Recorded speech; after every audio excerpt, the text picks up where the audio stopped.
ఏదన్నా దూరం తవ్వ పోతప్పుడు బస్సుల పోతేనే ఒకటికి రెండిటికి షాన్ ఇబ్బంది అవుతుంది. అసోంటిది గాలి పోయి విమానంలా మరుగుదొడ్ల సమస్య వస్తే ఇంకెట్లుంటది పరిస్థితి? హాగు గీడ కూడా గసంటి తిప్పలే వచ్చిందట. మళ్ళా పైలట్ అన్న ఏం ఉపాయం చేసిండో అరుచుకుందాం పాండ్రి. ఇగో ఈ విమానంలో పోతున్నోళ్లకు ఎంత పెద్ద పరిశాన్ వచ్చి పడ్డదో కదా పాపం. ఎయిర్పోర్ట్లకు వెళ్ళి గాల్లకి ఎగిరిందో లేదో విమానంలో మరుగుదొడ్లు పని చేస్తలేవని చెప్పిరట. మరి అది బస్సో కారో కాకపాయే, రోడ్డు మీద అసంత కాపుదామన్నా ఒక్కపారి గాల్లకి ఎగిరిందంటే అయిపాయే. ల్యాండ్ అయ్యేదాకా ఓపిక పట్టాల్సిందే. చిన్నపిల్లలు, ఆడోళ్ళు, ముసలోళ్ళు ఉంటారు, కొందరు పేషెంట్లు కూడా ఉంటారు. ఇట్లా కాదని అందరు ఎగబడేసరికి చేసేదేం లేక విమానంను వెనకకు మళ్ళీ ఇచ్చిరట. అమెరికా నుంచి ఇండియాకు బయలుదేరిన ఎయిర్ ఇండియా విమానంలో అయింది కథ అంతా. ఈ ముచ్చట తెలుసుడే ఆలస్యం. అరే అంత పెద్ద విమానం అన్నాక ఇవన్నీ చూసుకోవాలి కదా, ఏడబడతాడు ఆపుతందుకు. అదేమన్నా రోడ్డు మీద తిరుగుతుందా? గాల్లో ఎవ్వల కనిపించినంత దూరం పోతుందా? గా మాత్రం పట్టింపు లేకపోతే ఎట్లా? ఇంకా నయం సగం దూరం పోయినాక నడమిట్లు ఇట్లా అయిందని చెప్పలేదు.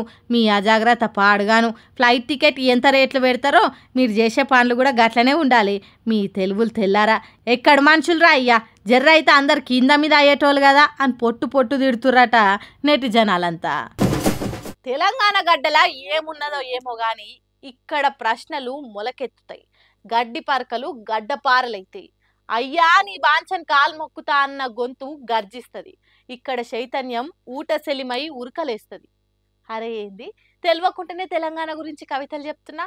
మరి అంతే కదా, తెలంగాణ అంటేనే చైతన్యం, తెలంగాణ అంటేనే ప్రశ్నించే గొంతులకు పట్టం కట్టడం. వ్యాపారాలు చేసుకునేటోళ్లకు, పార్టీలకు ఫండ్ రాసేటోళ్లకు రాజ్యసభ సీట్లు, ఎమ్మెల్సీ సీట్లు ఇచ్చుడు కాదు, తెలంగాణ జనం కోసం కొట్లాడినోళ్ళకే పట్టం కడుతుంది. తెలంగాణలో ప్రశ్నించేటోళ్లకే పదవులు ఇస్తుంది. కాబట్టి కాంగ్రెస్ పార్టీ తరపున అద్దంకి దయాకరు, విజయశాంతి, శంకర్ నాయక్లను ఎమ్మెల్సీగా నామినేషన్ వేపిస్తే బీఆర్ఎస్ పార్టీ తరపున దాసోజు శ్రావణ్ నామినేషన్ వేసిండు. ఎమ్మెల్సీ అయ్యేన్ని ఎమ్మెల్యే సీట్లు సిపిఐ పార్టీకి లేకున్నా కాంగ్రెస్ పార్టీ కామ్రేడ్ అన్నలకు ఓ ఎమ్మెల్సీ పదవికి పోటీ చేసుకునే ఛాన్స్ ఇచ్చింది. అంటే చూడుండ్రి తెలంగాణ ఎంత ప్రజాస్వామికంగా ఆలోచన చేస్తున్నదో. పార్టీలు, పంతాలు, సిద్ధాంతాలు, రాద్ధాంతాలు పక్కకు పెట్టి మాట్లాడేటోళ్లను, మానవత్వం ఉన్నోళ్లను ఎమ్మెల్సీ చేయబోతున్నది. అద్దంకి దయాకర్ చదువుకున్నోడు, ఎప్పటికీ బడుగు బలహీన వర్గాల గొంతుకై కొట్లాడేటోడు.